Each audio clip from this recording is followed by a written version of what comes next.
a wealthy entrepreneur. He was very generous and very giving to the community. And his closest friend. A good old country boy. He was like a brother. Are ruthlessly gunned down. It had all the hallmarks of an execution. They would have died almost instantaneously. Police chase down an elusive killer. A case like this is like a jigsaw puzzle. We had no hair, no fingerprints, no DNA left behind. Who had a reason to kill both of these men? It's a complete whodunit. Until the case takes a jaw-dropping turn. Oh my gosh, where's my mother? She was held at gunpoint, tied into a chair, and held captive there for a few days. They had more firepower than our SWAT team had. And finds a killer This just didn't add up.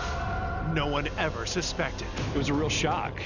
He had, I felt like, 2 different lives. And then you quickly realize that it was all a lie. You think it's over, but it's not over. A killer may have gotten away with murder. Conway, Arkansas, a small city with southern charm, just outside of Little Rock. It's a great place to live. It's a great place to raise your kids. You know, not a lot of crime, and it's made that way because of the people that live there. But on Sunday, May 19th, 2002, police receive a 911 call that shatters the early evening peace. There's people shot next door. I don't know what the situation is, but some girls came over running to my house like crazy. But that's someone that had been shot. Everybody had been shot in that house. Police race to an upscale home in the city's affluent West End. Patrol officers went inside the residence, saw 2 deceased individuals laying in the foyer. It was clear to them that we've got a double homicide. Homicide detectives arrive on the scene minutes later. Once I entered the residence, I saw the 2 victims. Both of them were laying face down in the floor. Their hands were to their side, palms up, and blood had pooled around both of their heads. Based on the coagulation of the body fluids, it appeared that they had been down for quite some time.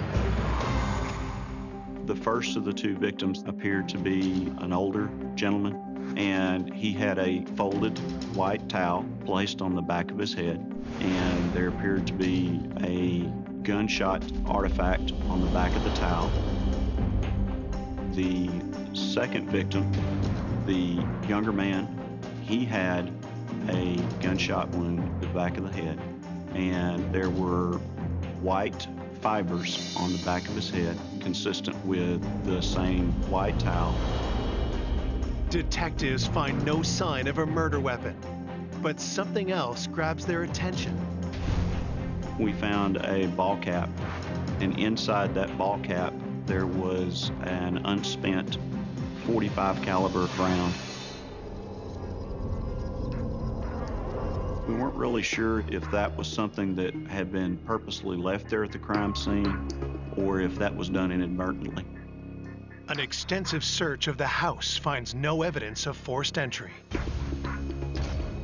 There were no signs of disturbance and tons of things of value that were still inside the home. Both wallets of the victims were found in the next room. That kind of took away from the idea that this was some sort of robbery or home invasion. My professional opinion was it had all the hallmarks of an execution. But if this was an execution, why were the victims targeted? And who were they? A young lady by the name of Brandy that had discovered the bodies told us who she believed the victims to be. We were able to confirm with photo ID that the older of the 2, the homeowner, Carter Elliott, a local businessman. The second victim was a close personal friend of Carter Elliott, Timmy Wayne Robertson of Star City, Arkansas. Brandy indicated that she and Carter were in a relationship, and she knew Timmy Wayne because Timmy Wayne sometimes stayed with Carter. Brandy agrees to go to the police station for questioning, while police reach out to the families of the 2 victims to tell them the terrible news. was in my apartment and my mother came over. She said, "Oh, Ashley, I'm so sorry." And I said, "Who died?" And she said, "It's your father." I just crumbled to the ground and felt like I had been punched in my stomach, and all I could do was cry my eyes out. I didn't know what had happened. I just knew he had been shot. From his humble roots in the tiny city of Helena, Arkansas, to owner of a multi-million-dollar chemical company, Carter Elliott was a self-made success story. My father was an amazing man. He and my mom got married in El Dorado, Arkansas. My mom was 17 or 18, my dad 20. He didn't go to college, but he's just dedicated and a hard worker and very driven. My dad was really social and he was a lot of fun. He was like social butterfly. He was just fun to hang out with. Behind that larger-than-life personality was a man devoted to giving. He wanted to help people. If you were around him or spent time with him, you were taken care of. One of the people Carter helped was a young man who Carter met through a family friend. Timmy Wayne had kind of a rough upbringing, and my dad took care of him the way he took care of everybody that he came across. He was like a brother. He stayed at my dad's house. We celebrated my birthday together. He went to my best friend's wedding. I mean, he was just part of the family. Now, both Carter and Timmy Wayne are tragically gone. What's left is the mystery of why this happened and who could have done it. I can't fathom what had happened or transpired to be shot in the back of the head, face down. It's just so unbelievable. At the house, investigators continue combing the crime scene. We dusted the house for latent fingerprints. We went through the trash. We're looking for anything in particular that might give us a legitimate lead.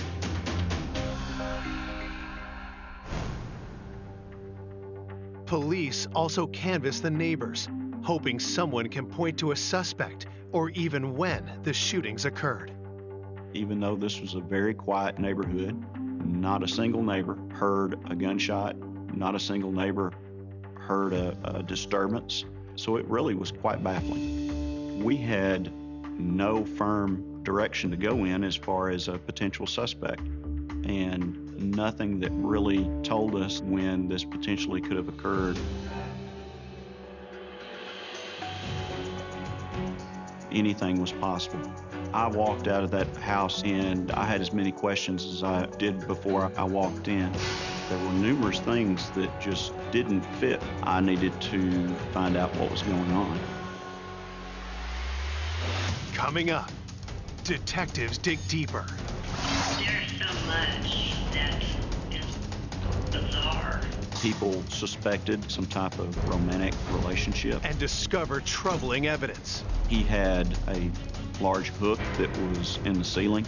We found adult diapers. Before the truth blindsides everyone. All of a sudden, we had a person that nobody really would suspect. It sent a shockwave through the community. I was terrified. I was traumatized. I don't believe that was an accident.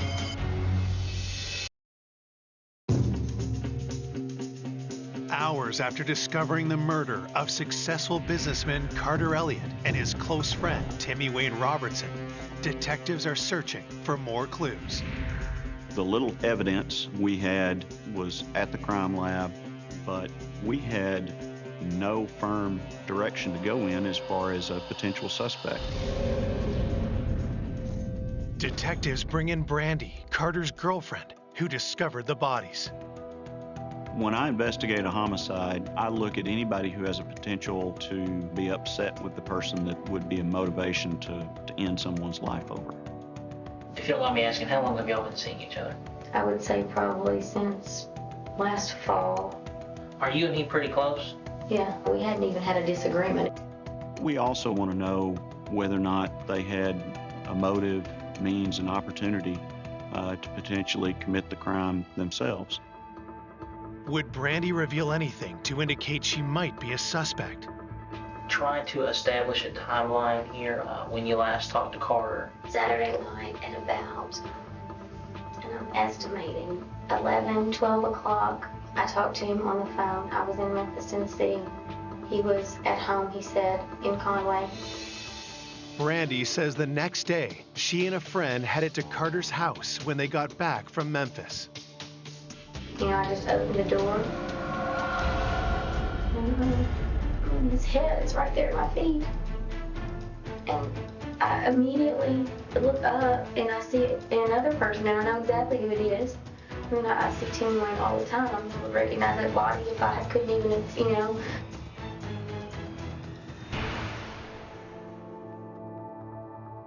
Detectives ask if Brandy knew who might want Carter and Timmy Wayne dead. Do you have any opinions, ideas, None. anything, anybody you No. would suspect? Is there anybody that you can think of that may have had a grudge or was mad with Tim? Not that I know of.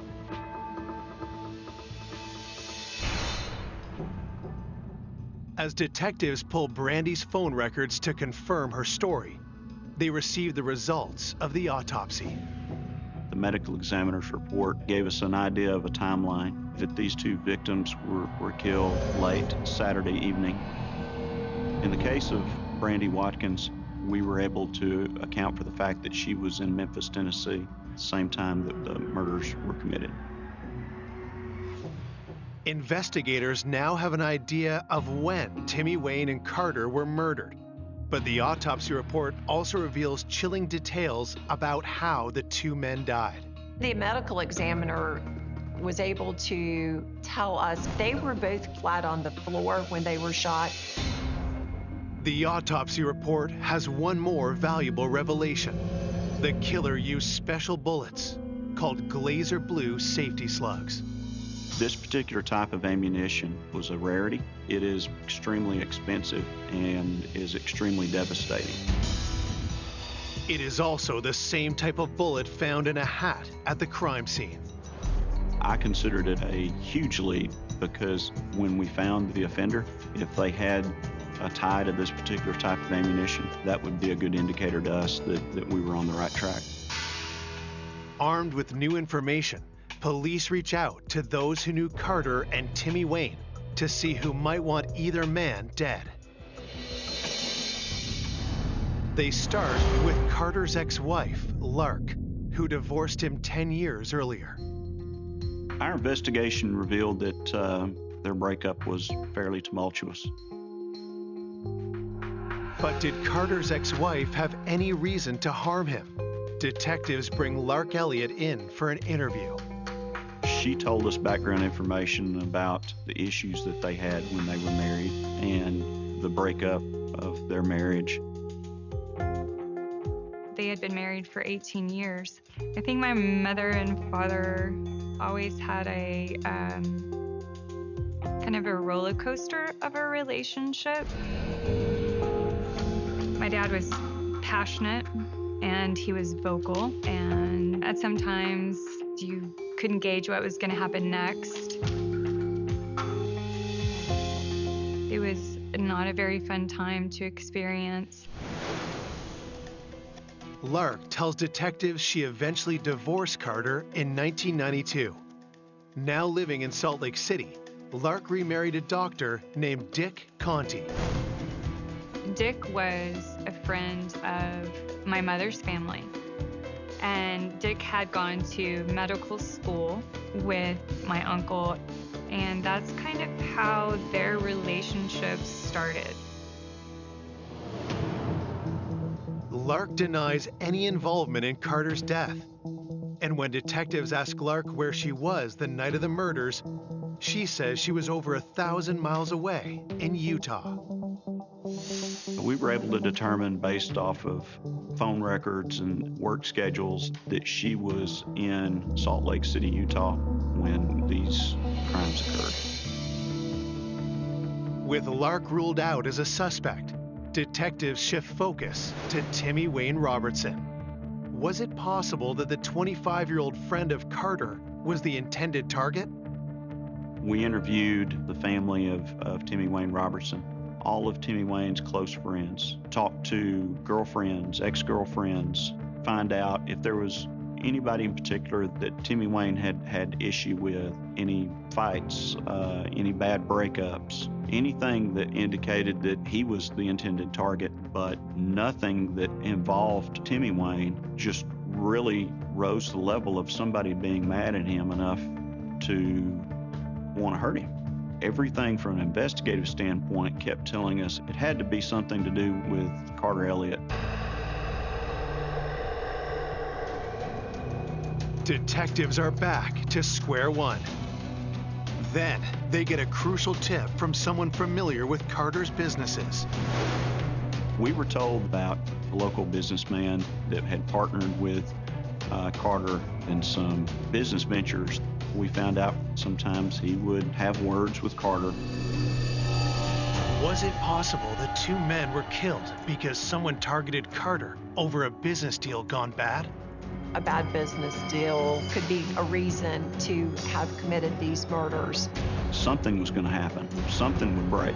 I'm looking for business issues that led to two people being brutally murdered in West Conway.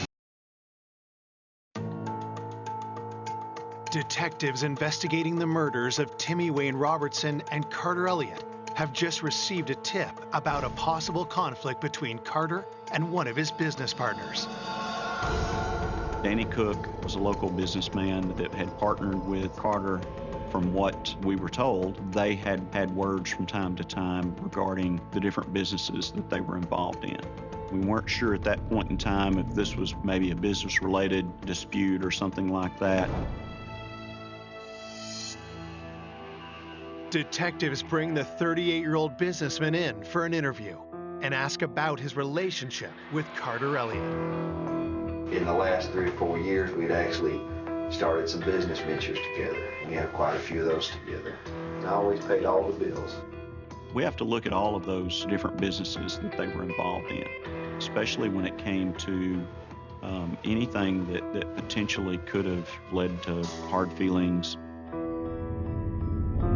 Was it possible a disagreement over money between Danny and Carter turned deadly, with Timmy Wayne caught in the crossfire?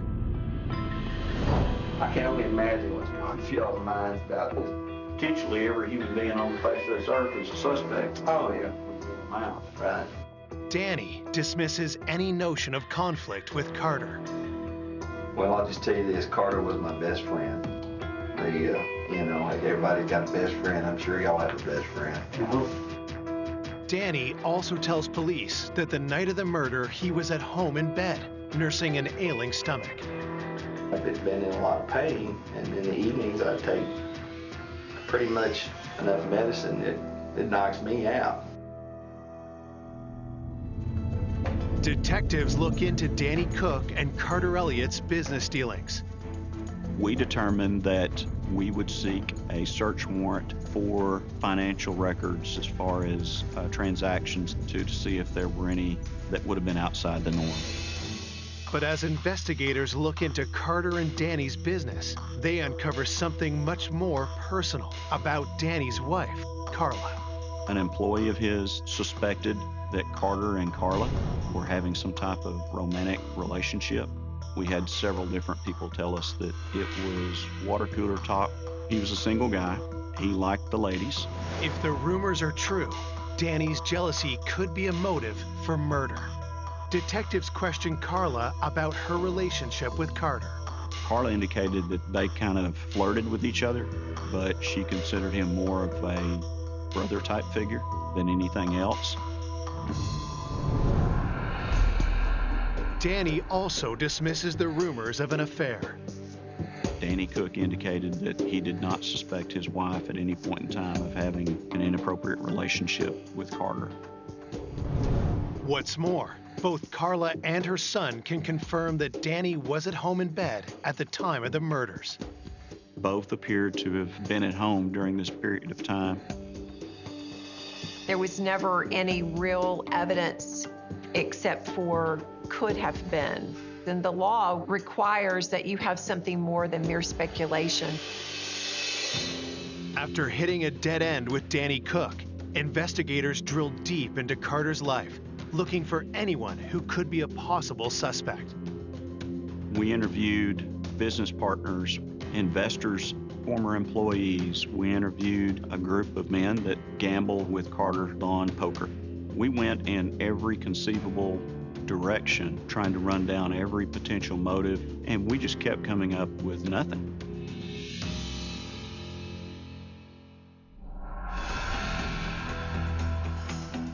Detectives still have no solid leads 3 weeks into the investigation. And the failure to identify a suspect is taking its toll on the victims' families.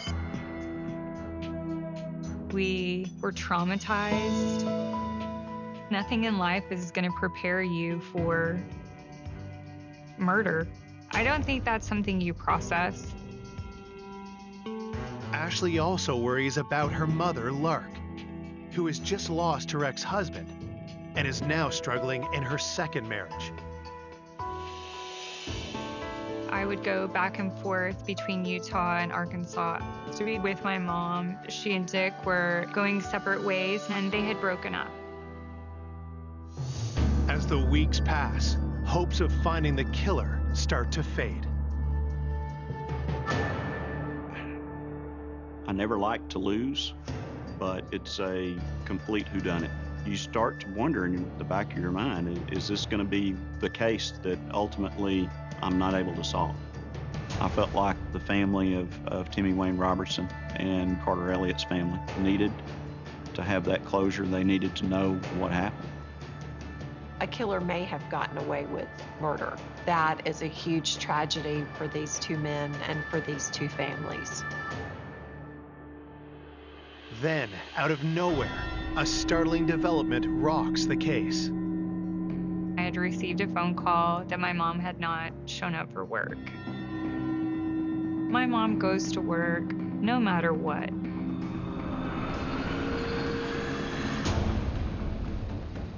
I contacted the Salt Lake Police Department, and I asked the police department to go to her house. Her bed was unmade. Her closet was a mess. Things were out of order. Oh my gosh, where's my mother?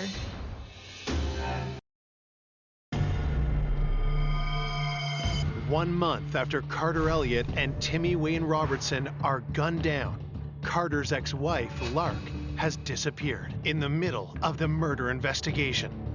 Is she on the run from investigators? Or could she be another victim? I did not know if my mother was alive. I didn't know what had happened. I had just lost my father. I wanted to know where my mother was.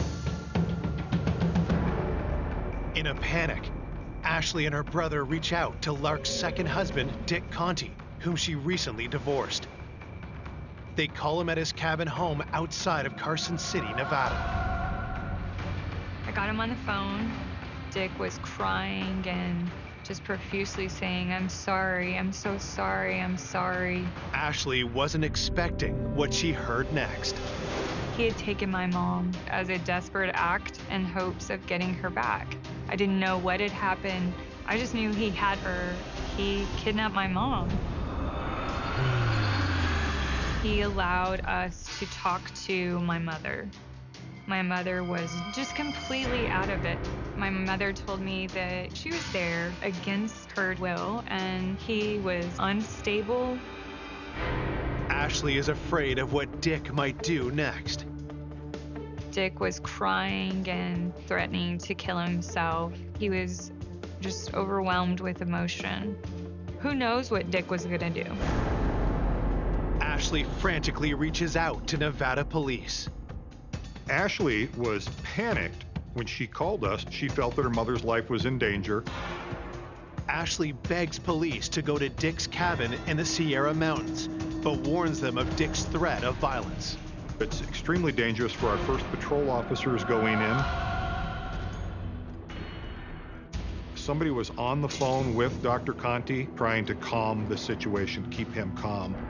He spun this sort of unreal story about how she was a willing participant. This wasn't somebody that had a plan. He was acting more emotionally than he was logically.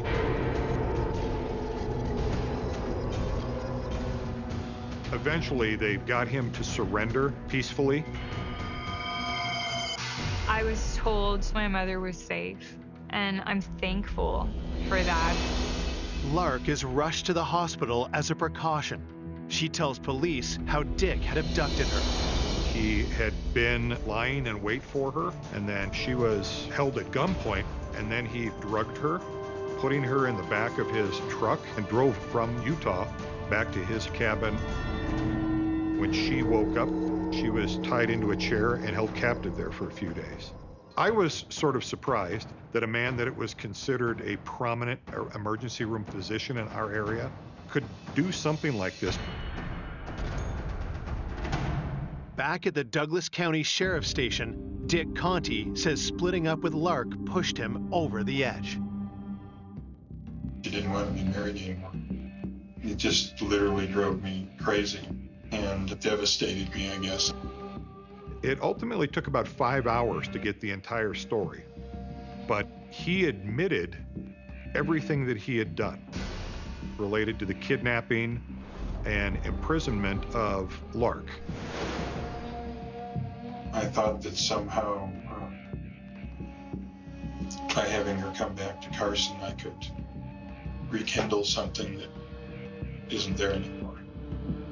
But Dick casually mentions something else about Lark that gets detectives' immediate attention. She recently had her ex-husband was murdered. What was his name? Carter Elliott. Carter Elliott. Do you know any of the circumstances behind that? Only what she's told me. Nevada police contact the Arkansas detectives investigating the murder of Carter Elliott and Timmy Wayne Robertson. I reached out to Conway, who confirmed that this was actually a crime that had been committed there. When detectives hear what has happened to Lark, their investigation takes on new life. The ex-wife of our victim here in Conway is kidnapped. That was too much of a coincidence, and cops will pretty much tell you that they don't believe in coincidences. Did Dick have something to do with Carter and Timmy Wayne's death? If he would kidnap his ex-wife, what else could Dick be capable of? Arkansas detectives rushed to Nevada to interview Lark's ex-husband. Have you ever met Carter Elliott? No. I talked to him twice on the phone when I was at Lark's, just to pick up the phone and say hello. The detectives asked Dick where he was the night of May 18th, when Carter and Timmy Wayne were murdered. Do you have a calendar or something I can look at? I think I worked the night of May 15th. I got off and drove to my cabin in Duck Creek, Utah. I know I didn't leave there till the 21st. Did you talk to anybody that you could think of? I can't think of anyone that I, that you recognized or not recognized you? Yeah.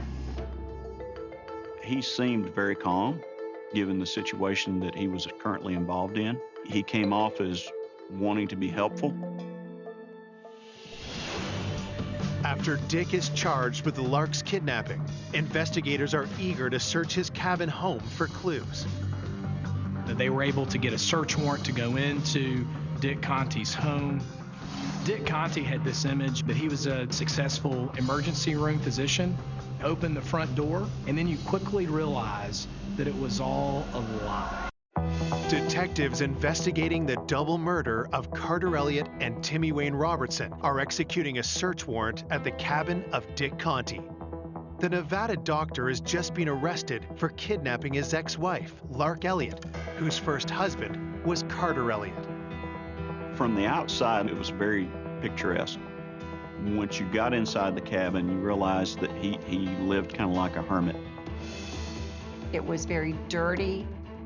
There was evidence that animals had been in and out of the house. Then, police find something even more disturbing. Everywhere in that cabin, you could pretty much reach a firearm. The volume of weaponry we found, it was pretty extraordinary for one person. He had more firepower than our SWAT team had. That isn't the most troubling discovery detectives make.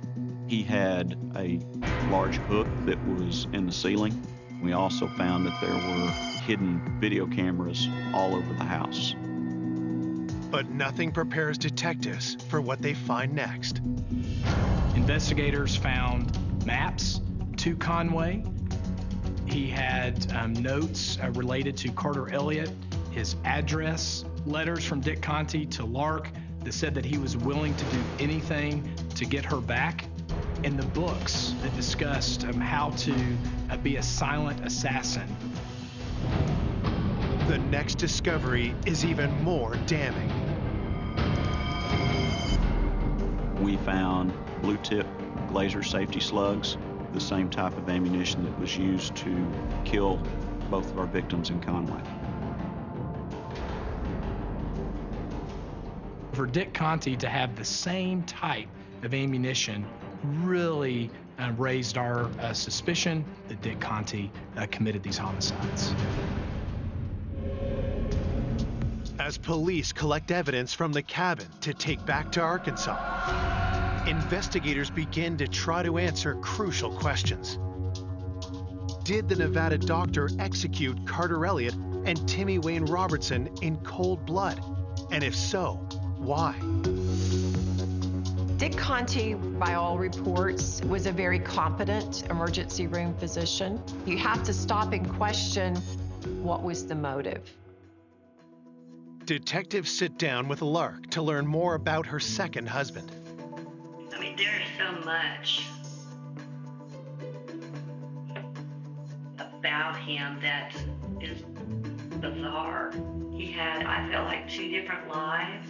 He portrayed himself to be this, a doctor upstanding in the community, when in fact his other life he had guns, everywhere, weapons everywhere, in his house. And that's not something that I wanted to be a part of, was his other life.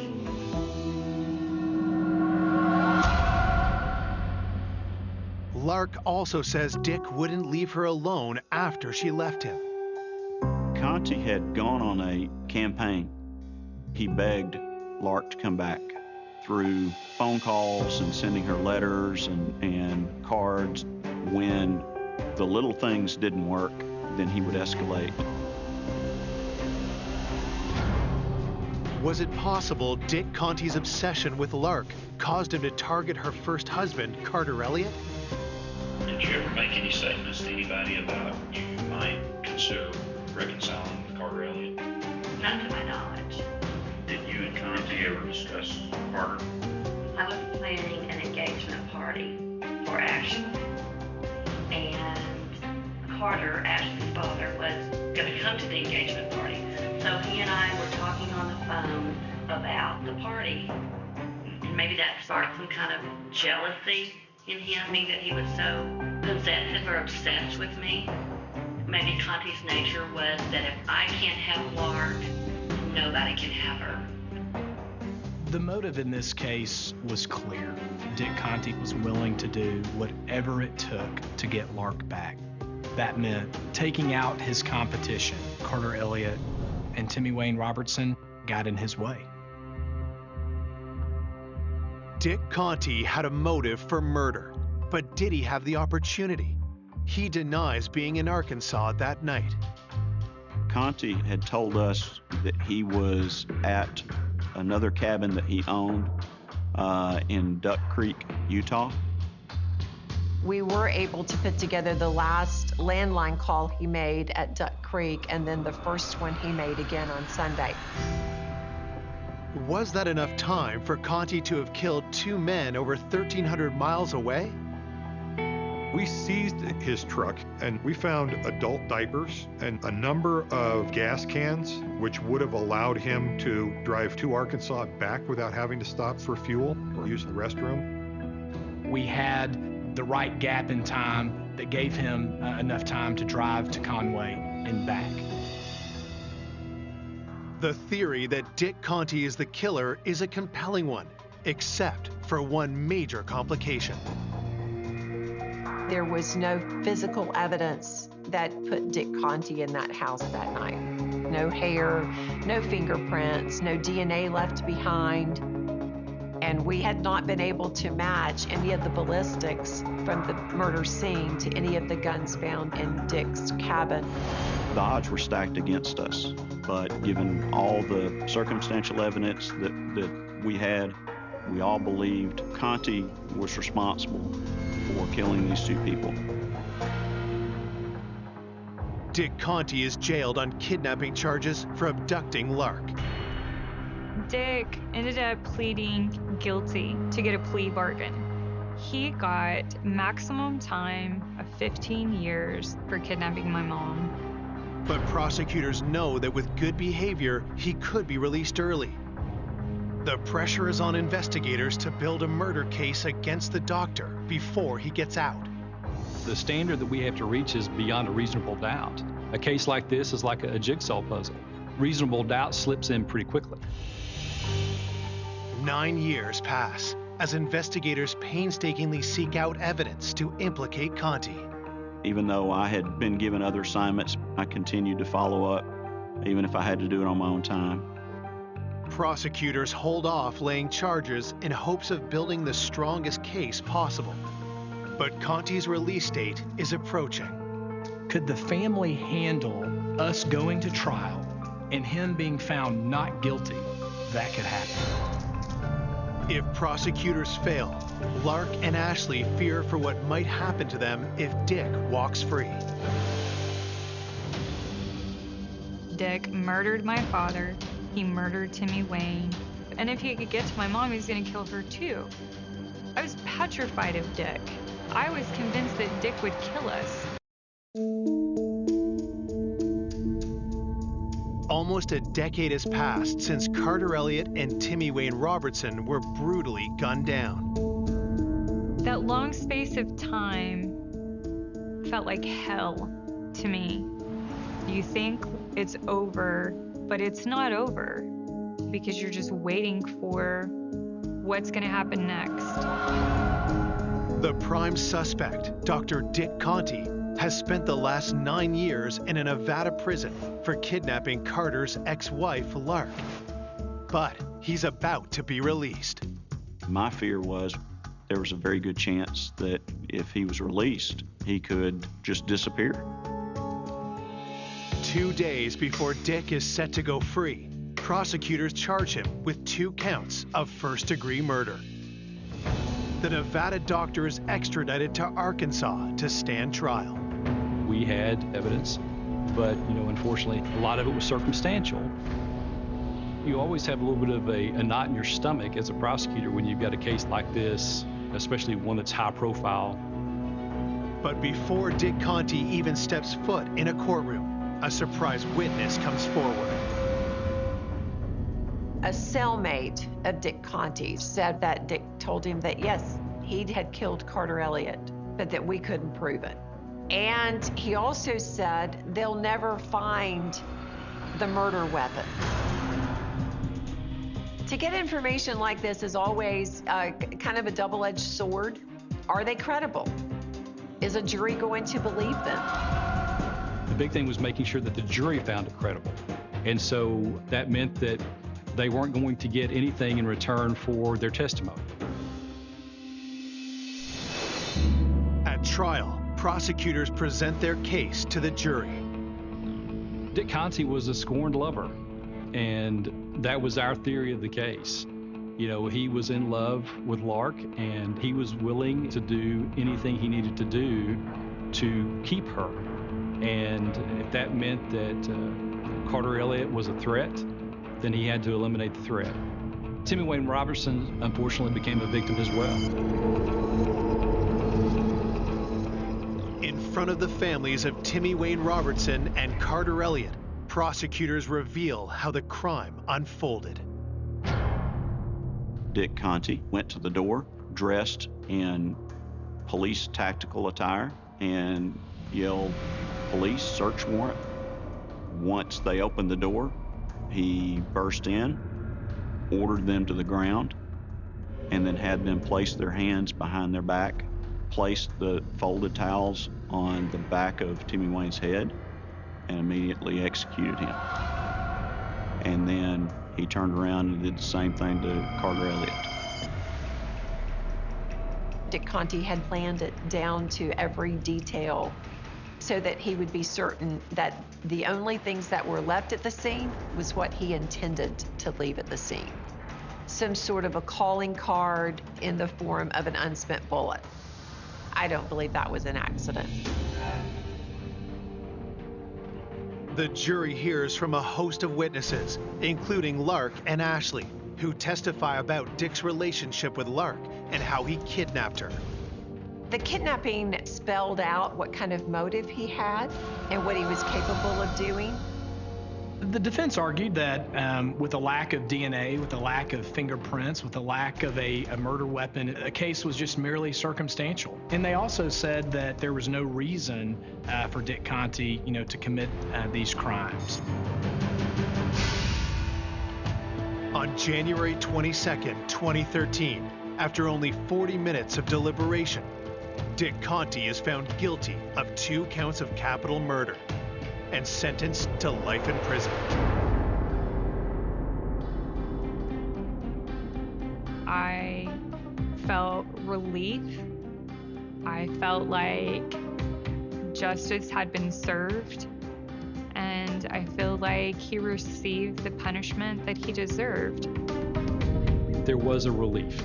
That there was some level of accountability and justice for the family and for our community, but also justice is a pretty poor substitute for the loss of a loved one. For Ashley Elliott, the memory of her father and friend are not in how their lives ended, but in how they were lived. If people think of my dad, I hope they focus on the positive things that he did in his life. He left a legacy behind, which is my brother, and myself, and our children. And he was a wonderful man. And Timmy Wayne, I just will never forget Timmy Wayne's smile. And he was just gentle and kind and just as country as they come. And I loved that about him. And he was just there anytime I needed him.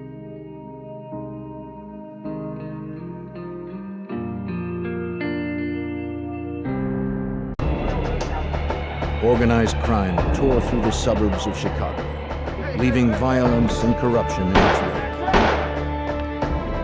Prominent officials were seduced by greed and power, doing whatever was necessary to protect their interests. Everyone was on the take. FBI search warrant! It would fall on the FBI to weed out the corruption and to find the killer of an innocent woman.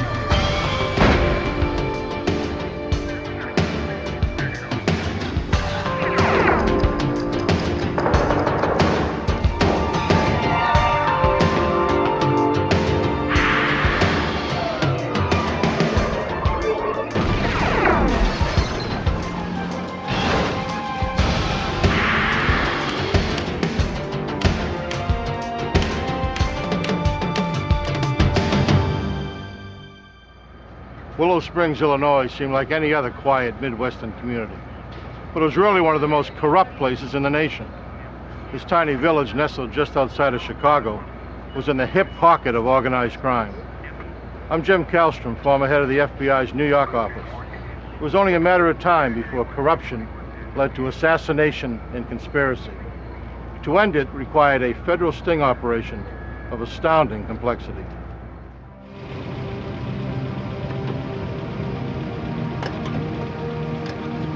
The bank of a sanitary canal in a remote industrial area became the site of a gruesome crime.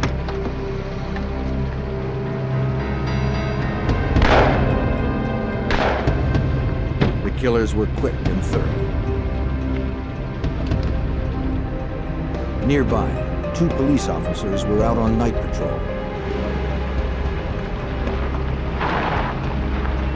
When they heard the shots fired, they became alarmed.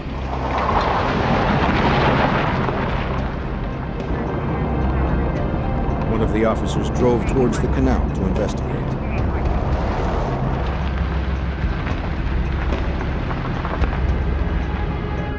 He found nothing as he searched the desolate area.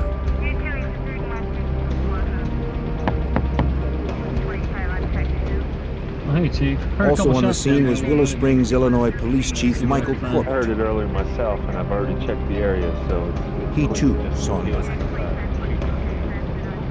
I got it covered. See you later.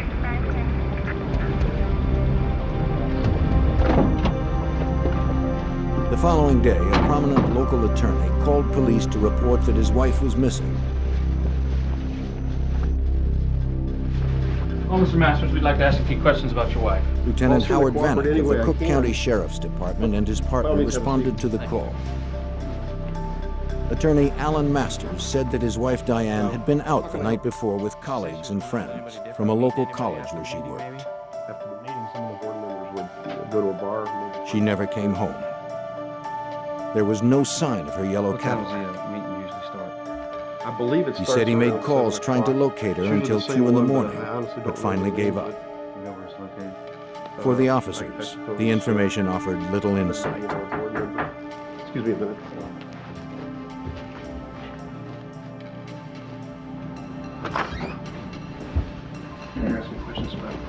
Lieutenant James Keating of the Cook County Sheriff's Department joined the officers. Yeah, by all means, you can sit down. Sir, we were just asking Mr. Masters questions about his wife's disappearance. He asked Masters if he could have a look around the Be house. happy to. Sure. You know, by all Masters means. agreed. No, not at He all. had nothing to hide. Have a seat. The officers continued their questioning. Anything else you can tell us? As far as I Reluctantly, know, Masters offered maybe some with her new lover, information. Some professor, somebody works for the college. He suspected that his wife Diane had been having an affair. I have no idea Maybe who the he two is. lovers No, had I run don't- off together. I don't know who he is or what he looks like. I just have my suspicions. Excuse me, guys. I think we need to wrap this up. Lieutenant Vanek wanted to investigate further and look around the house himself. Sir, I think we need to take another look around in here. Husbands are always suspects when their wives disappear. There's nothing Sir, here. we need to look around. It's time to Something's go. missing here, Let's sir. go now. But Lieutenant Keating intervened. He Sir, wouldn't procedure allow it. is two investigators always check out the scene. In his mind, everything had checked out. Let's Sir. go now. Vanek was upset. He didn't know why Keating would undermine his investigation. Outside, Keating confronted Lieutenant Vanek, telling him to back off. There's no cause of precedence. There's no evidence. As far as he was concerned, Masters was not a suspect. But Vanek didn't buy it, and he let Keating know. It's my case. Just as the two men were about to explode, Willow Springs Police Chief Michael Corbett arrived at the scene. Look, easy. Come on, guys. Let's be on the same side. Come on, man. Keating would have the final word. Vanny, you're off the case. Forget it. You're off the case, man. You got that?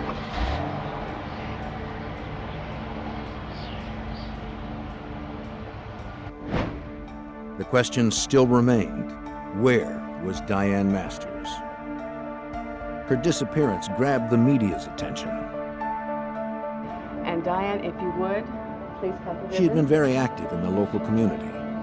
Diane had worked hard to help open a shelter for battered women. She was also involved in local politics and sat on the board of the Moraine Valley Community also, we'd like to College. present Diane with this plaque to show She her did how not much we appear to thank have any her for all enemies. the hard work and her dedication in opening this crisis center, something that is needed desperately in this community. But investigators began uncovering other details. It was reported by Diane's friends that her husband was controlling and abusive, and that Diane was planning to file for divorce. You know, you knew. Assistant U.S. Attorney Tom Scorza followed the case. We were pretty certain that what had happened here was that Diane and Alan had a regular marital dispute, sort of ordinary dispute, but that it had escalated into something much worse. Go ahead and send him in. Scorza's investigation soon revealed that Alan Masters was more than just a bad husband. Hey, Al, how you It was rumored that Alan Masters had bribed local officials and police officers to secure favorable outcomes for his clients. How'd it go? Very well. Very well. Nothing to worry This about at corruption all. extended right to the top of law enforcement. Allegedly, Masters frequently enlisted the help of Chief Corbett. If I don't hear about this anymore, it'll be worth every penny.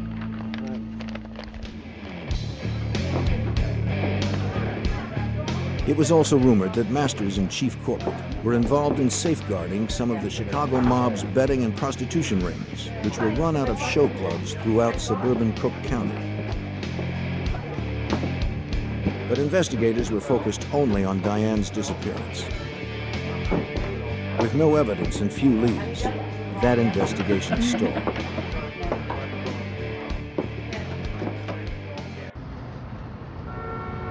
Unaware of Alan Masters or his wife's disappearance, the FBI had already begun an independent investigation into the mob-controlled rackets of the Chicago area.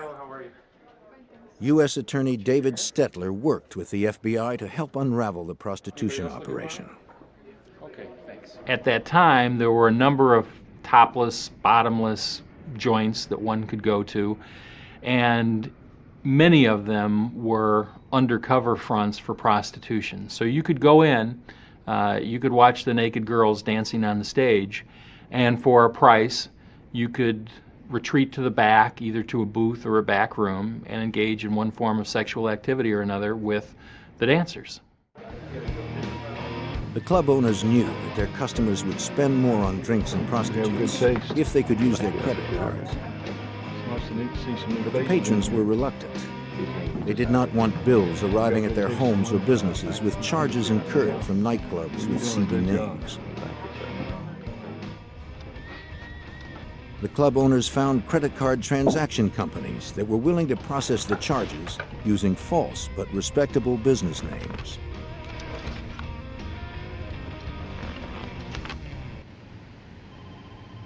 Special Agent Ivan Harris of the FBI's Chicago field office was assigned to help bring down the illegal businesses. The scam was using various companies in order to launder credit cards through their business to make it appear that businessmen were actually eating at a restaurant or using a limousine service to incur the charges when in fact they were charges for prostitution. Larry Wright was one of the credit card transaction company owners. Wright would pick up the week's transactions from the clubs and process them through his company, National Credit Service, or NCS. One of his clients was a club owner named Joseph Marin, whose club was a front for a mob-controlled prostitution house. Wright wanted to expand his own operations.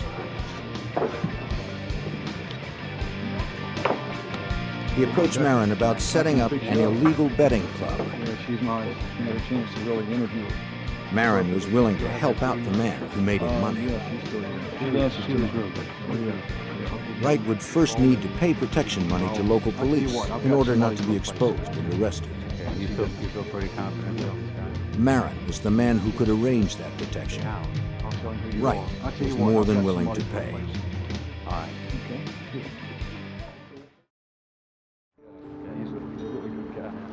Marin arranged the meeting at the Willow Springs Police Department. I trust him completely. It was to take place with Police Chief Michael Corbett. It was believed that Corbett had been handpicked by the Chicago mob boss to oversee and protect their interests in and around Willow Springs. The word on the street, of course, was that no one could do anything in Willow Springs without the permission of the Chief of Police, Mike Corbett. The message also was, from virtually anyone you would talk to, that he was so powerful, that he was so well connected, that nothing could ever be done about him. I just want to make sure I don't get any unexpected visits. Corbett agreed to help Larry Wright set up the new betting operation for a price. Not quite yet. In return, Corbett assured him he wouldn't get any heat from his officers. Larry Wright was well on his way. He returned to his office at National Credit Service. operated out of a nondescript office park location. Wright worked with 2 other staff members. Doing great. Very great. But these were not ordinary employees. NCS was not just a credit card transaction service for illegal activities. It was a front for the FBI. Larry Wright was actually undercover special agent Larry Damron. And he and the FBI were using NCS to work their way into the heart of the corruption in Willow Springs. While local investigators struggled to unravel the disappearance of a prominent attorney's wife, the FBI had set up an undercover operation in the town of Willow Springs, just outside of Chicago. Their target, organized crime, and the corrupt police who protected them from prosecution. The undercover work was often painstaking and frustrating. FBI Special Agent Larry Damron explains the difficulties inherent in undercover work. During the course of the undercover operation, you try to immerse yourself in what you're doing, and you try to assume that role because it's necessary for you to do that in order to accomplish anything. Oftentimes you'll hear people make comments, or you'll see people do things that in any other circumstance they would be arrested for immediately. And so what you have to remember is you're in a role and you play that role out. Damron had heard stories about how the mob resolved problems.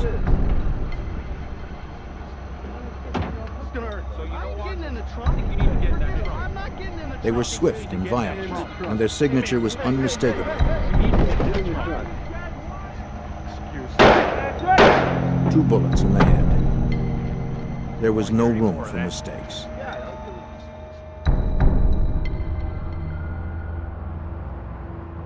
Victor Spilatro, a player in Chicago's organized crime, approached Damron at NCS. Though Victor himself wielded little power, his brothers held tremendous influence within the mob's hierarchy. Damron was starting to move into the center of the violent Chicago underworld. The Spilatros were one of the best-known names of mobsters in Chicago. The older brother, Tony, was the boss in Las Vegas. He represented the Chicago outfit for their interests in Las Vegas. Had been a prominent figure and had been widely mentioned in the papers, having been involved in murders and extortions and things like that. Agent Damron quickly developed a reputation as an effective businessman in laundering money for mob operations. We got everything back here that you need. All right, you come on back. Sure everything's all right? Spilatro knew of NCS's activities with the local nightclubs. They were under his control. Really appreciate what you're doing. Good, everything's going good with the business? Yes, it's going great. That's great. Good. He told Damron he would have to pay him a cut to stay in business. I'm glad you appreciate what we do for you. Okay, well that's really good. Damron had no objection. The level that we had there is we were paying protection to a fairly important aspect of the mob, the Spilatro family. And so that gave us a little bit of status, if you will. But we had absolutely no authority or anything like that in the mob. We were just workers, and our value was we made them money. Agent Damron traveled to a remote hotel where he met with FBI Special Agent Gordon Brooks, who oversaw the undercover operation. To ensure that Damron's real identity was not compromised, the two met infrequently to exchange information. Brooks vigilantly kept tabs on Damron. The investigation was as dangerous as it was complex. Not to worry about things. The agent cautiously moved forward. He wanted to continue expanding the FBI's undercover operations. He used every opportunity he could to sell the idea of opening more betting and prostitution houses throughout suburban Chicago. Even with a go-ahead from the Spilatros, Damron would still need permission and protection from the police. future. He met with nightclub owner Joseph Marin to hash out the details of the new clubs and secure police protection. Larry, how you doing? But there was a problem. Look, I got some upsetting news. What's up? Their protector, Chief Corbett, had been removed by the Willow Springs City Council under suspicion of corruption. Marin knew another high-ranking law enforcement official who could provide the same protection as Corbett. Lieutenant James Keating, Cook County's Vice Squad Supervisor. Tell you what, he deals with me. U.S. Attorney Tom Scorza was not surprised by the development. Keating's reputation was well known. Okay, you feel pretty confident about this guy? Jim Keating was a lieutenant in the Cook County Sheriff's Police Department, but if anything, the rank understated his influence. He was a very well-connected officer in a very corrupt department. He had connections with people of higher rank who were also corrupt, and so he was a key figure. With Corbett out of the picture, the FBI shifted their focus to Keating. Damron met with him at a restaurant outside of Willow Springs. It allows me to really concentrate on my job. Keating said he'd have no problem helping Damron expand his operations. One thing we need to understand is if there's a situation that comes up. But any move Damron made would have to be approved by him. I make the decision when something goes down. He warned Damron to play it straight with him and his people. He told us that the one thing that he wouldn't tolerate was if someone double-crossed him. And he said if that happened, that they'd find us with our legs on one of the streets in the area and our head on another street in the area. As instructed by the FBI, Damron proposed another operation. A club that would be a front for prostitution. You want to hold on to this? He gave the lieutenant the first of many payments to ensure police protection. Looks like a bonus for the guys, huh? Before he left, Keating said he knew someone who might be able to help him. A lawyer named Alan Masters. Though he had no direct dealings with Alan Masters, Damron had heard the name mentioned by Chief Corbett. Well, I knew that Masters was a well-known attorney on the south side of Chicago, that he had a tremendous reputation for being able to get things done, particularly in the local court system, and the scuttlebutt was that he wasn't reluctant to pay bribes or to deal with people however he needed to. Damron continued his meetings with his case supervisor, Special Agent Gordon Brooks. Damron needed to know everything he could about Alan Masters and his relationship with Keating and Corbett. Now, you're in with Corbett. He's dirty. The FBI and U.S. attorneys quickly established a hierarchy within this ring of corruption. Okay, you're making your way up to Keating? Right. I want you to... Corbett was the king in Willow Springs, but anytime he had to do something that involved the broader Cook County, he needed to get the permission of Keating. And Keating always had to check with the ultimate fixer, Alan Masters, to make sure everything could be handled at the court level. I can maybe get Masters interested. As the extent of Alan Masters' criminal activity became clearer, the FBI began looking closer at his possible role in his wife's disappearance. The two distinct cases were beginning to overlap, and Damron's objectives were broadening. Authorities call 3 counties still. He was a suspect in the disappearance of his wife. It was thought that if we could develop a relationship with him, there might be something there that would come to light and might be of some benefit to that investigation. Damron learned that Alan Masters allegedly made payoffs to several area judges in exchange for favorable decisions. Now, we need to have that hearing on the Sanderson case. It needs to go our way. Do we have an understanding of that, Judge? Agents speculated that Diane might have witnessed her husband's illegal activity and threatened to expose him. I think we can come to terms with that. Right this way, sir. Now trying to elicit information about Diane's disappearance, Damron continued his efforts to make inroads into the corruption around Willow Springs. He met with Keating several weeks later to follow up on his plan to open a show club. A good manager lined up. Oh, I've got Again, Keating mentioned that his friend Alan Masters could that help. can take care of that. He's a real fixer. Damron took the opportunity to bring up Alan's wife. Keating said little. but then added an unusual comment. With the same plan we had with the other one. Probably heard him seen him. We talked about Masters' wife turning up missing, and Keating said, well, she turned up missing like the day before the divorce was going to be filed. That was convenient, wasn't it? It was convenient. And chuckled about what a good circumstance that was. Damron was cautious not to probe too far, fearing that Keating might grow suspicious. You've known this fella for a long time? Yeah. You've known him for a while. I've worked with him before. Sure, he can do. As the meeting ended, Keating handed over Alan Masters' phone number, saying the lawyer was expecting his You call. won't be implicated. I just need to make sure lined up. I'm going with the same. He proceeded to set up the meeting with Alan Masters. Hello? Mr. Masters, how are you? This is Larry Wright speaking. The attorney agreed to help push through all the necessary permits and legal documents, which meant bribing officials and securing protection. Yeah, we've been working pretty hard on it for a while now. Well, someone I think it'd be a pretty Masters good suggested location they get for what you're together. talking about. The meeting was set for the following week, Monday, December 13th. Okay, I'll look forward to meeting you then. I think we can maybe do some business. Okay, thanks. Bye.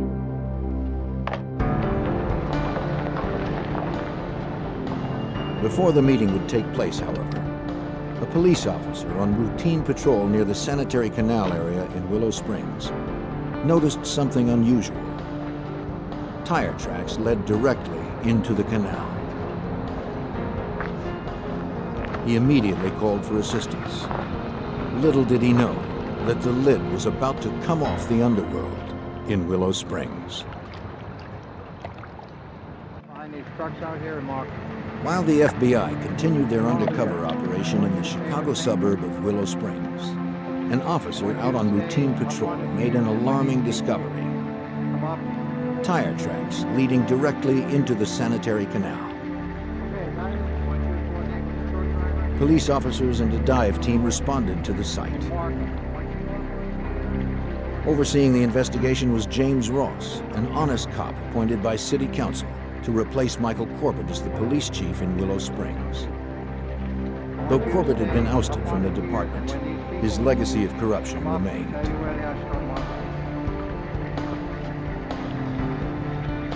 Below the surface, divers found a virtual underwater parking lot.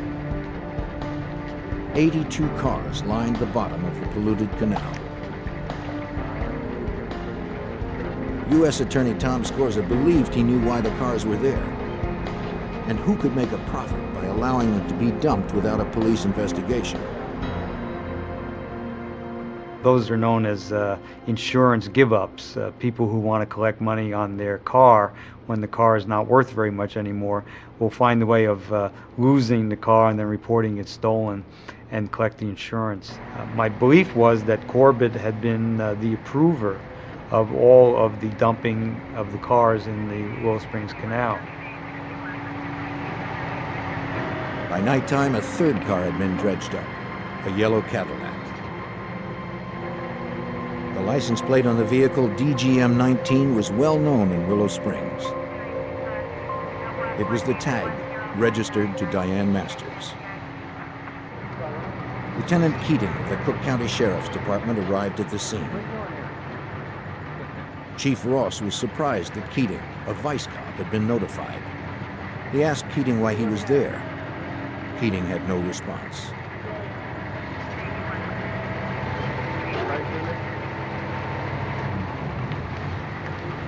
Officers continued examining the Cadillac. When they pried open the trunk, they discovered a decomposed body.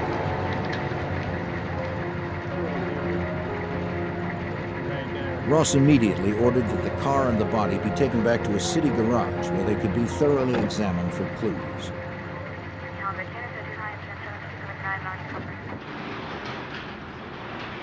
The decision not to use the police garage was well reasoned. Chief Ross knew this case potentially had far-reaching implications, and he couldn't trust his own officers. The fewer people nosing around, the better.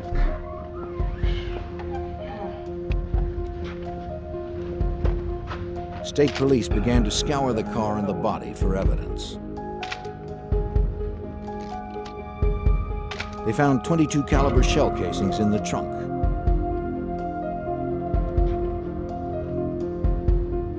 The keys were still in the ignition.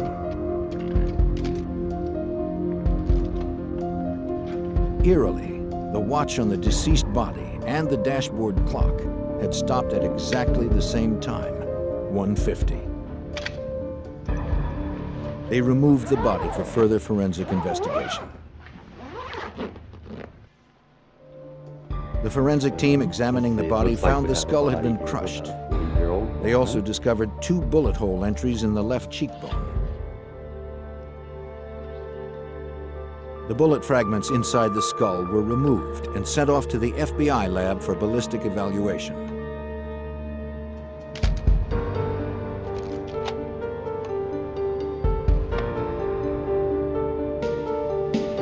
Dental records confirmed what everyone believed. The body found in the trunk was Diane Masters. The 9-month investigation into Diane's disappearance was now a homicide investigation. Come on in. Chief Ross called in Cook County Detective John Reed to work the homicide. He was to team up with the FBI, who was now taking over the murder investigation. Detective Reed was not to trust even his closest friends in the department. He was told that through the FBI undercover operation run out of NCS, law enforcement officers were being investigated for corruption. And some had ties to Alan Masters, who was now a firm suspect in Diane's murder. All right. We were just talking about the...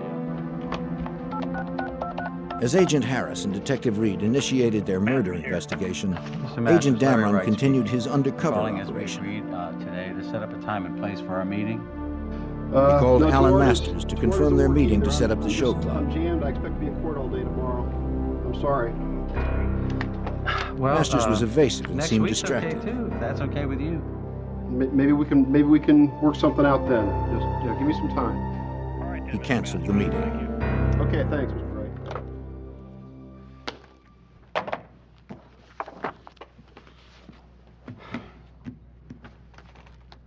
Damron immediately called Keating.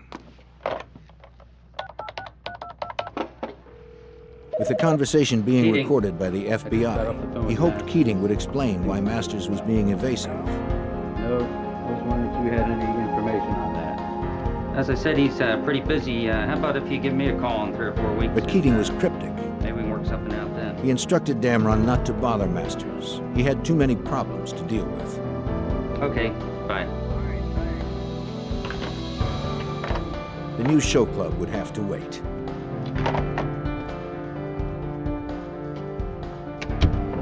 What do you got for me? Here are the transcripts. Damron met with Agent Brooks.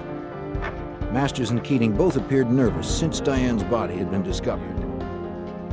But that was hardly enough evidence to prosecute either of them for murder. Perhaps Damron had overlooked something. He handed over his tape-recorded conversations with Keating. This is gonna nail him. We're gonna get him. Can you play that again, please? Over the next several months, the U.S. Attorney's Office, the Cook County Sheriff's Department, and the FBI began the process of merging the various investigations. All right. Well, the link between them was Alan Masters, Cook County Lieutenant James Keating, and former Willow Springs Police Chief Michael Corbett. If that's the case, It would fall on prosecutors to begin constructing a case proving that the 3 men and all of their activities represented an ongoing, organized criminal enterprise. We can get the RICO prosecution happening. And what we had to do in order to prosecute Masters and Corbett and Keating for a collection of their activities, including the homicide, we had to show that they made up a criminal organization, a mini-mafia. Appreciate you meeting with us tonight, Mrs. Capstaff. Well, if you guys don't Detective Reed and Agent Harris's first step was to question Diane's friends who had been with her on the night she disappeared. Okay. You said that you followed her home that night. One of Diane's colleagues, Genevieve Capstaff, had actually followed Diane home that evening after a board meeting. And so I just wanted to see, so I followed her. Capstaff claimed everyone on the Moraine Community College Board who worked with Diane suspected that she was having an affair with an economics professor. She admitted that she wanted to see if the two were going to rendezvous. She followed Diane to her street. When Diane turned to go home, Capstaff continued on. Is there anything else that you can tell me? Further questioning revealed that all of the community college board members, including Diane, were given a $100,000 life insurance policy as part of their employment benefits. $100,000. Right. Yes, but that only covers. The policy specifically stated that proceeds would be paid if a board member died while traveling to and from board meetings. The policy was void when the board member entered their home. That's all, but we appreciate your Alan Masters claimed Diane never arrived home that night. He was therefore eligible to collect the insurance money.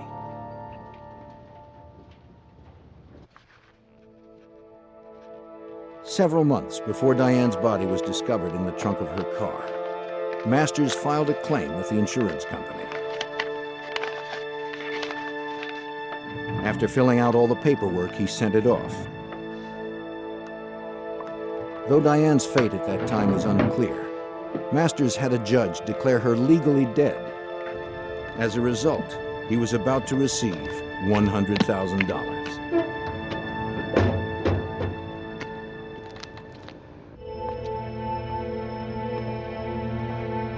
Alan Masters was fast becoming the FBI's prime suspect in the murder of his wife, Diane. Shortly after her body was discovered, investigators learned that he had filed a claim with his wife's insurance company. Within a few months, 2 checks appeared in the amount of $50,000 each. If federal agents and prosecutors could prove Masters was responsible for his wife's death and that he profited from it, it would be one more element that showed that he and his accomplices were involved in an ongoing criminal enterprise. Homicide in a federal racketeering case carries much more jail time than a state charge. As the investigation began to take on a clearer focus, FBI agents working the undercover case received bad news. Listen, we're going to have to move rather quickly on this. The Washington Post had gotten word of the operation. Listen, we're having a bit of a problem. We're almost at the point where we can really make some impact. The Post gave the FBI 3 weeks to wrap it up before running the story.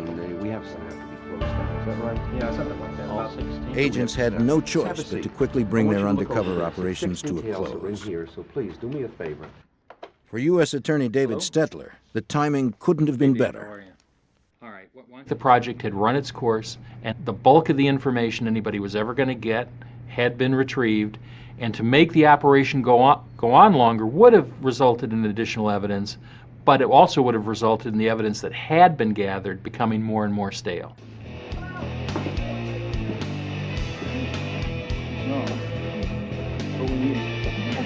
Agents had meticulously pieced together the web of corruption that extended to the nightclubs under mob control. Now it was time to shut them down. Go, FBI, open the door. Open the door. The FBI hit all of the clubs on the same night with massive force. Several hundred officers and agents raided over a dozen clubs throughout Cook County, including those in Willow Springs. Stay right here. Go on in, fellas. Stay right here. Sit tight. We haven't done anything. All right, hands behind your back. Inside the clubs, federal agents were able to collect volumes of incriminating evidence.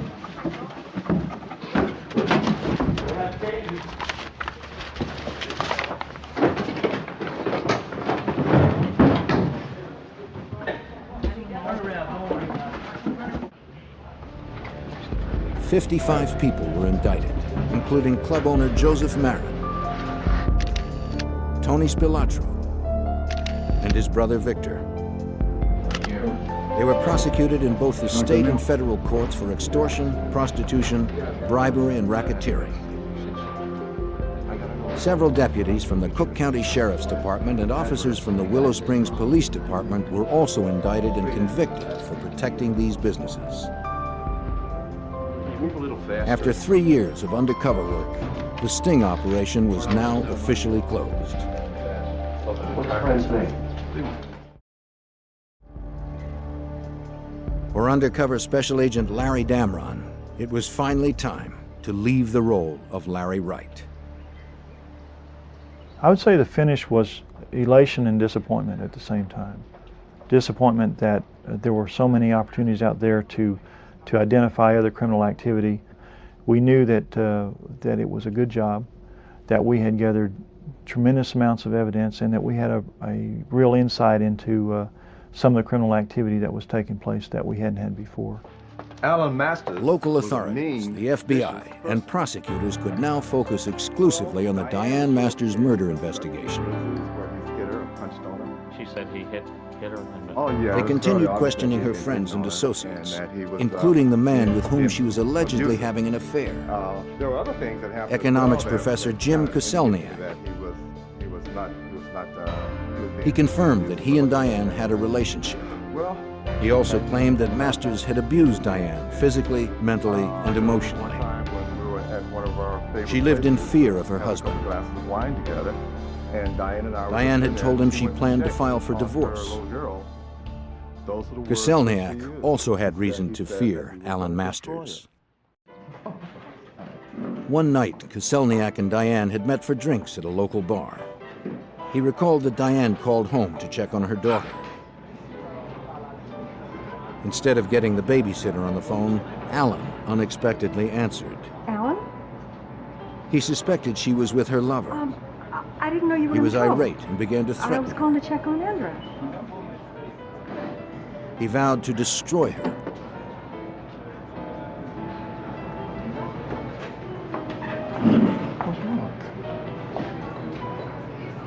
Koselniak said Diane returned from the phone call and was very upset.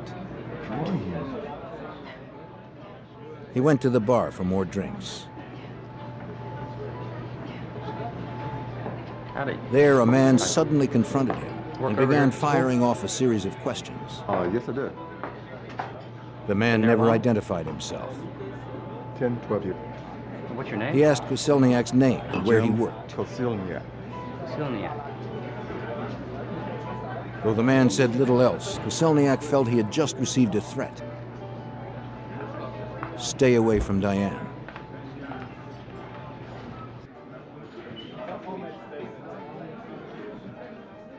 And Koselniak would later recognize the man as Lieutenant James Keating. He said that on the night of Diane's disappearance, she had called him and warned him not to meet her for drinks. So this was an unusual move on her part. They usually got together after her college board meetings. What was the tone of voice?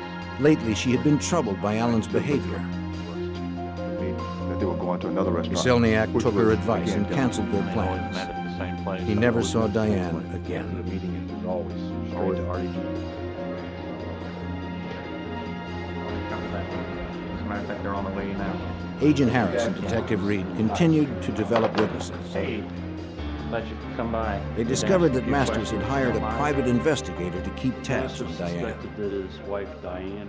We subsequently developed a cooperating individual named Ted Nakaza, who was a private investigator with Alan Masters. Masters had requested Ted Nakaza to place a bug on his home telephone number because he suspected his wife Diane was having an affair. I got a few tapes. Hey, what do you guys got for me? Nakaza told investigators the bug was successful in exposing Diane and Koselniak's affair. Good news. Ted Nikaza played back a telephone conversation, captured on tape, where Diane was talking in a highly sexual way with the boyfriend, Jim Koselniak. According to Nikaza, after playing the tape, Alan Masters declared his intention to kill Diane and to get Keating to make it look like an accident. Alan Masters wanted his wife murdered, and he had the resources to get away with it. be out of state pool. The FBI and local authorities continued to uncover evidence against Alan Masters and his associates that pointed towards a conspiracy to murder Alan's wife, Diane. Through a private investigator hired by Alan Masters, Diane's affair had been exposed. His wife was cheating. Alan's rage was out of control. Yes. But investigators had no hard evidence to charge him with murder. After an exhaustive 5-year investigation, that was about to change. He intended to have Diane killed.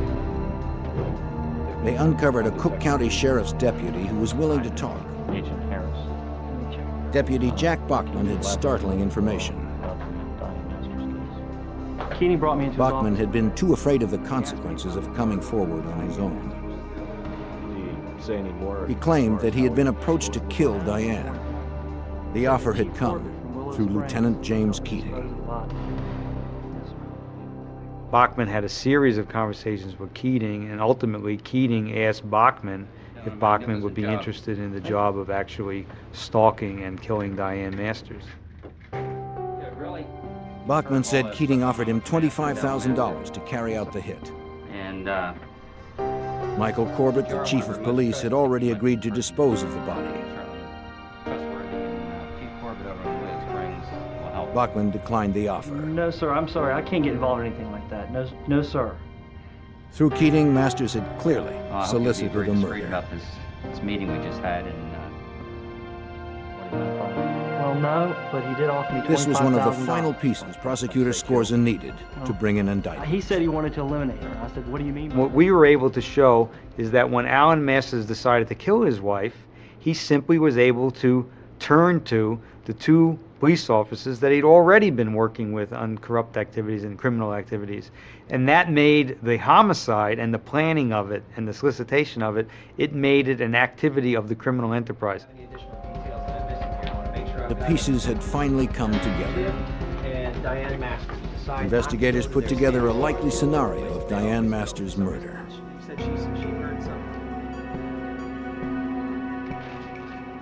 Alan Masters had found a hitman to kill Diane and her boyfriend when they met for the usual drinks after her college board meeting.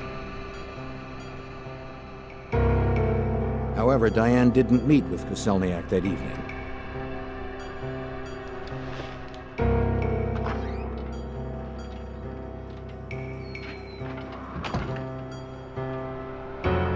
You're home late tonight. The meeting ran late. Furious, Masters took matters into his own hands. Alan Masters was at home babysitting their young daughter. He was setting up his alibi by making long-distance calls all night to prove that he was home. He never expected his wife to walk in the door. She did. She began the process of getting undressed, and he hit her with a blunt instrument, 2 blows to the head. Masters then called Chief Corbett, who came with an unknown accomplice to dispose of the body. They dumped Diane's body in the trunk of her Cadillac. Corbett then drove away with the accomplice following him. Masters remained at home with his daughter.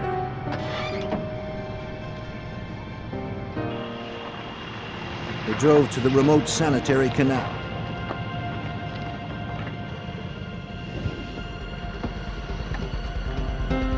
Diane's watch was reset to throw investigators off the trail should her body ever be found.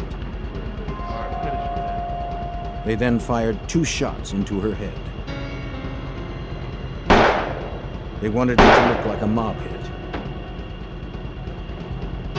They also reset the dashboard clock to 1:50. Alan Masters made sure that he was on the phone at the time to corroborate his alibi.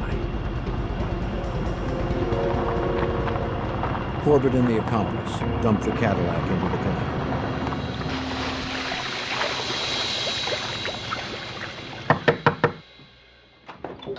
In June of 1988, 6 years after Diane's murder, investigators brought charges against the 3 conspirators. Former police chief Michael Corbett was the first arrested on federal charges of racketeering, bribery, and conspiracy to solicit and cover up the murder of Diane Masters. Special Agent Ivan Harris tried to elicit a confession. Mike Corbett subsequently confessed that he was in fact the person that had put Diane Masters' car in the canal. He disavowed any knowledge, knowing that she was in the trunk of the car at that time.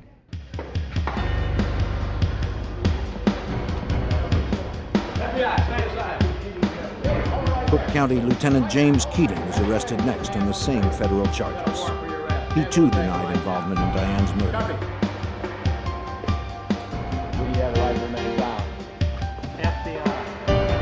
And finally, Alan Masters. In addition to racketeering and bribery, the indictment against Alan Masters charged that he planned, solicited, and aided and abetted the murder of his wife. If you wish one. Prosecutors would not have enough hard evidence to charge any of the conspirators with the actual murder of Diane. Prosecutor Tom Scorza was able to successfully tie all of their criminal activities together for the jury. Masters was convicted on all counts. Collecting the $100,000 insurance money after having his wife murdered also made him guilty of mail fraud. He received a total of 40 years, effectively to the end of his life. Former Chief Michael Corbett received 20 years. James Keating was convicted and sentenced to over 30 years. The Masters case was special in my experience because there was no one single piece of evidence proving guilt. What there were 1,000 little pieces that made a mosaic. That was made the case intriguing. It made it very difficult to present. It made it a challenge to present to the jury, but it made a terrific story because in the end the jury could see how one little piece from over here and one little piece from over there made a picture, and the picture was a plot among three fellows who had been involved in a lot of criminal activity to do their ultimate criminal act, murder Diane Masters. Watch yourself. The undercover investigation that Agent Damron oversaw, and the work of several other FBI agents, exposed a deeply rooted corruption throughout Cook County and brought it to its ultimate demise. By weeding out these pockets of corruption, the people living in the suburbs of Chicago no longer have to live with the lawlessness that threatened to destroy their community.